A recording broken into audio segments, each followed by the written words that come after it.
Hey friends, இந்த வீடியோல நம்ம எதை பத்தி பார்க்க போறோம்னா போஸ்ட் ஆபீஸ்ல இருக்கக்கூடிய நேஷனல் சேவிங் சர்டிபிகேட் பத்தின ஸ்கீம் தான் இந்த வீடியோல நம்ம பார்க்க போறோம். அதாவது NSC பாண்ட் அப்படின்னு சொல்லுவாங்க. இந்த NSC பாண்டுடைய டென்யூர் பாத்தீங்கன்னா 5 வருஷம். இப்போ நீங்க 1 லட்ச ரூபாயோ 50,000 ரூபாயோ உங்க கையில எவ்வளவு அமௌண்ட் இருக்கோ அந்த அமௌண்ட் நீங்க முதலீடு பண்ணீங்கன்னா 5 வருஷம் கழிச்சு தான் உங்களுக்கான நீங்க முதலீடு பண்ண தொகை பிளஸ் அதற்கான வட்டி தொகை ரெண்டும் சேர்த்து கொடுப்பாங்க. ஸோ டென்யூர் வந்து 5 வருஷம். தற்போது இருக்கக்கூடிய இன்ட்ரெஸ்ட் ரேட் வட்டி விகிதம் எவ்வளவு அப்படின்னு கேட்டீங்கன்னா 7.7% வட்டி விகிதம் சொல்லியிருக்காங்க. இது வந்து காம்பவுண்டட் அப்படின்னு சொல்லுவாங்க. அதாவது இன்ட்ரெஸ்ட்லயே வந்து பாத்தீங்கன்னா 2 விதமான இன்ட்ரெஸ்ட் இருக்கு. எல்லாருக்கும் தெரிஞ்சிருக்கும். சிம்பிள் இன்ட்ரெஸ்ட், அதுக்கப்புறம் காம்பவுண்ட் இன்ட்ரெஸ்ட் அப்படின்னு சொல்லுவாங்க. தனி வட்டி, அதுக்கப்புறம் கூட்டு வட்டி. கூட்டு வட்டி அப்படின்னாவே அதுக்கு ஒரு தனி பவர் இருக்கு. கூட்டு வட்டி இந்த சென்ஸ் என்னன்னா, இப்ப நீங்க ஃபர்ஸ்ட் வருஷம் வந்து முதலீடு பண்ணிருக்கீங்க, 1 லட்ச ரூபாய் முதலீடு பண்ணிருக்கீங்க. அதுக்கான வட்டி தொகை 7,700 ரூபாய் ஃபர்ஸ்ட் வருஷம் கிடைக்கும். ரெண்டாவது வருஷம் வந்து பாத்தீங்கன்னா 1,07,700 ரூபாய்க்கான வட்டி விகிதம் வந்து கால்குலேட் பண்ணுவாங்க. அதற்கான 7.7%. ஸோ அப்படியே ஆட் ஆகிட்டே போகும். அதான் வந்து compound interest, compounded annually but payable at maturity. நான் சொன்ன மாதிரி 5 வருஷம் முடிஞ்சதுக்கு அப்புறம் தான் அந்த வட்டி தொகை பிளஸ் நீங்க முதலீடு பண்ண தொகை வந்து கொடுப்பாங்க. மினிமம் குறைந்தபட்சம் எவ்வளவு நம்ம முதலீடு பண்ணணும்னா 1,000 ரூபாய் முதலீடு பண்ணணும். அதுக்கப்புறம் நீங்க முதலீடு பண்றீங்க அப்படின்னா மல்டிபிள்ஸ் ஆஃப் 100ல தான் நீங்க முதலீடு பண்ணணும்.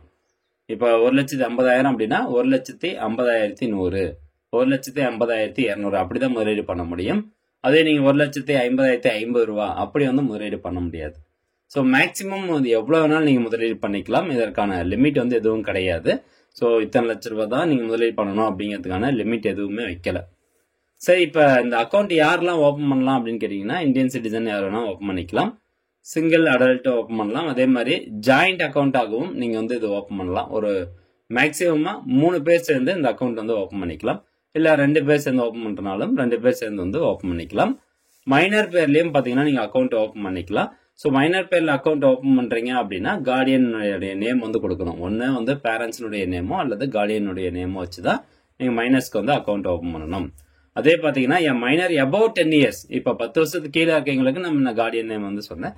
above 10 years அந்த நபருக்கு வந்து 10 வயசுக்கு மேல ஆயிடுச்சு அப்படின்னா அவங்களுடைய பெயர்லயே அக்கௌண்ட் வந்து ஓபன் பண்ணலாம் அப்படின்னு சொல்றாங்க.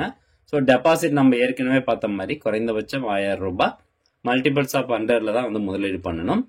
Any number of accounts can be open under the scheme. எத்தனை அக்கௌண்ட் வேணாலும் நீங்க ஓபன் பண்ணிக்கலாம். இப்போ உதாரணத்துக்கு நான் இந்த மாசம் ஒரு NSC பாண்ட் வந்து ஓபன் பண்ணிட்டேன். ஒன்ஸ் நீங்க ஃபர்ஸ்ட் இனிஷியலா ஒரு 1 லட்ச ரூபாய் கொடுத்து அக்கௌண்ட் ஓபன் பண்றீங்க அல்லது 50,000 ரூபாய் கொடுத்து அக்கௌண்ட் ஓபன் பண்றீங்க அப்படின்னா நெக்ஸ்ட் அதே அக்கௌண்ட் நம்பர்ல நீங்க மறுபடியும் வந்து 50,000 ரூபாய் நான் ஆட் பண்றேன்னா அப்படியே ஆட் பண்ண முடியாது. பட் தனியா நீங்க 50,000 ரூபாய்க்கு NSC பாண்ட் எத்தனை வேணாலும் ஓபன் பண்ணிக்கலாம். ஸோ மல்டிபிள் அக்கௌண்ட் வந்து ஓபன் பண்ணிக்கலாம். Deposits qualify for deduction under section 80C. நீங்க இது வந்து 80Cல வந்து காமிக்கலாம். இப்போ இந்த வருஷம் நீங்க எவ்வளவு அமௌண்ட் முதலீடு பண்ணிருக்கீங்களோ அந்த அமௌண்ட் வந்து நீங்க 80Cல இன்கம் டேக்ஸ் ஆக்ட் படி 80Cல வந்து காமிச்சுக்கலாம். 80Cல பாத்தீங்கன்னா அதிகபட்சம் 1,50,000 லட்ச ரூபாய் வரைக்கும் காமிக்க முடியும். இந்த ஓல்டு இதுல வந்து பாத்தீங்கன்னா அதிகபட்சம் 1,50,000 லட்ச ரூபாய் வரைக்கும் காமிக்க முடியும். But new income tax rules படி அதுல வந்து நீங்க காமிக்க முடியாது. நியூ டேக்ஸ் ரெஜிமில வந்து பாத்தீங்கன்னா 80C வந்து அப்ளிகபிள் கிடையாது. ஸோ நியூ டேக்ஸ் ரெஜிமி செலக்ட் பண்ணியிருந்தீங்கன்னா இதை நீங்க காமிக்க முடியாது. மெச்சூரிட்டி வந்து நம்ம ஏற்கனவே சொன்ன மாதிரி 5 வருஷம் முடிஞ்சதுக்கு அப்புறம் தான் மெச்சூரிட்டி வந்து ஆகும். பிளட்ஜிங் அக்கௌண்ட், அது இதுல இன்னொரு ஆப்ஷன், ஒரு பியூட்டி என்ன அப்படின்னு கேட்டீங்கன்னா NSC பாண்டை பொறுத்த வரைக்கும் இந்த NSC பாண்டை பயன்படுத்தி நீங்க வந்து பிளட்ஜிங் பண்ணிக்கலாம். பிளட்ஜிங் இந்த சென்ஸ் என்னன்னா அடமானம். இப்ப நீங்க எதனா ஒரு இதுல போயிட்டு கடன் வாங்குறீங்க, ஒரு பேங்க்ல போயிட்டு நீங்க கடன் வாங்குறீங்க அப்படின்னா இந்த 5 லட்ச ரூபாய்க்கான இந்த NSC பாண்டை அடமானம் வச்சு நீங்க வந்து கடன் வாங்கிக்கலாம். அதே மாதிரி ப்ரீமெச்சூர் க்ளோசர் வந்து அலோவபிள் இருக்கு. பட் எந்த கண்டிஷன்ஸ்ல ப்ரீமெச்சூர் க்ளோசர் பண்றாங்க? ப்ரீமெச்சூர் க்ளோசர் அப்படின்னா என்னன்னு கேட்டீங்கன்னா முன்கூட்டியே அக்கௌண்ட் வந்து க்ளோஸ் பண்றது. இப்ப நீங்க இந்த ஸ்கீம் 5 வருஷம் இல்லையா? ஸோ 5 வருஷத்துக்கு முன்னாடியே நீங்க அக்கௌண்ட் ஓபன் பண்ணி ஒரு 2 வருஷத்துலயே உங்களுக்கு இந்த பணம் வந்து அர்ஜென்ட்டா தேவைப்படுது அப்படின்னா அப்ப நம்ம போயிட்டு அந்த அக்கௌண்ட்டை க்ளோஸ் பண்ணிட்டு நம்ம பணத்தை எடுக்கிறோம் பாத்தீங்களா, அதுதான் வந்து premature closure. But premature closure எப்ப பண்ண முடியும் அப்படின்னு சொல்றாங்க பாருங்க. இப்போ அக்கௌண்ட் ஓபன் பண்ண நபர் இறந்துட்டாங்க அப்படின்னா மட்டும்தான் நீங்க ப்ரீமெச்சூர் க்ளோசர் வந்து பண்ண முடியும்.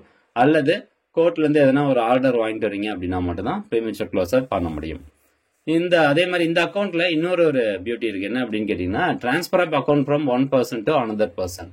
இப்போ NSC பாண்ட் வந்து உங்க பேர்ல வாங்கிட்டீங்க, இன்னொரு நபருக்கு வந்து அந்த அக்கௌண்ட்டை டிரான்ஸ்பர் பண்ணணும்னு நினைக்கிறீங்க அப்படின்னா ஈஸியா வந்து டிரான்ஸ்பர் பண்ணிக்கலாம். ஸோ அந்த ஃபெசிலிட்டியும் பாத்தீங்கன்னா இதுல வந்து கொடுத்துருக்காங்க. அதே மாதிரி ஒரு போஸ்ட் ஆஃபீஸ்ல இருந்து இன்னொரு போஸ்ட் ஆஃபீஸ்க்கும் நீங்க ஈஸியா வந்து டிரான்ஸ்ஃபர் பண்ணிக்கலாம் இந்த என்எஸ்சி பாண்டை பொறுத்த வரைக்கும்.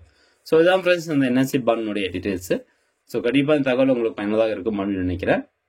இந்த அக்கௌண்ட் ஓப்பன் பண்ணணும், என்எஸ்சி பாண்ட் ஓப்பன் பண்ணணும் அப்படின்னா கண்டிப்பா போஸ்ட் ஆஃபீஸ்ல உங்களுக்கு சேவிங்ஸ் அக்கௌண்ட் இருக்கணும். மற்றபடி நார்மல் ப்ரொசீஜர் தான். ஸோ நீங்க போயிட்டு ஃபார்ம் ஒன்று கொடுப்பாங்க, அதை ஃபில் பண்ணீங்கன்னா ஒரே நாளில் உங்களுக்கு என்எஸ்சி பாண்டு ஓப்பன் பண்ணி கொடுத்துருவாங்க. ஒரு பாஸ்புக் மாதிரி என்எஸ்சி பாண்டுக்கான ஒரு பாஸ்புக் மாதிரி கொடுப்பாங்க. இதுக்கு முன்னால எப்படின்னா ஒரு சர்டிஃபிகேட் மாதிரி இருக்கும், ஒரு பாண்ட் ஷீட் மாதிரி இருக்கும், அந்த மாதிரி தான் கொடுத்துட்டு இருந்தாங்க. பட் இப்போ பாத்தீங்கன்னா எப்படி நம்ம போஸ்ட் ஆஃபீஸ்க்கு சேவிங்ஸ் அக்கௌண்ட் பாஸ்புக் கொடுக்குறாங்களோ அதே மாதிரி இந்த என்எஸ்சி பாண்டுக்கும் பாஸ்புக் வந்து கொடுத்துருவாங்க. ஒன்ஸ் 5 வருஷம் முடிஞ்சதுக்கு அப்புறம் நீங்க அந்த பாஸ்புக் கொண்டு போய் போஸ்ட் ஆஃபீஸ்ல கொடுத்துட்டு நீங்க எவ்வளவு அமௌண்ட் முதலீடு பண்ணீங்களோ அந்த அமௌண்ட் பிளஸ் அதற்கான வட்டி தொகை வந்து போஸ்ட் ஆஃபீஸ்ல வாங்கிக்கலாம்.